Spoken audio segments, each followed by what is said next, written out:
ঠাকুর বাড়ির মৌরি পটল পুজোর সময় রাখবে নাকি তোমাদের থালিতে? একদম ভিন্ন স্বাদের গ্রাম বাংলার এক রান্না। পটল আর আলুকে নুন হলুদ দিয়ে আমি ভালোভাবে ভেজে রাখবো।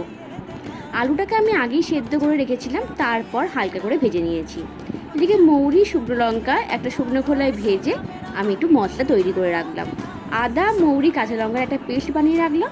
তার সাথে লাগবে নারকেল কুচি হালকা করে ভেজে রেখে দিয়েছিলাম।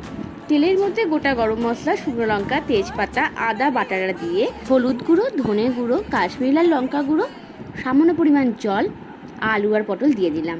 একটু কষানোর পর চিনি দিলাম পরিমাণ মতো, গরম জল দিয়ে নারকেল কুচি দিয়ে দিলাম। আরও 5 থেকে 6 মিনিট একদম মিডিয়াম ফ্লেমে ফোটালাম। প্যানে একটু ঘি দিলাম 3 চামচের মতো, আর যে মশলাটা করে রেখেছিলাম সেটা দিয়ে ফুটিয়ে তরকারির মধ্যে ঢেলে গ্যাসের ফ্লেমটা অফ করে দিলাম। ষষ্ঠীর দিন এই নিরামিষ রান্নাটা করে ফেলো।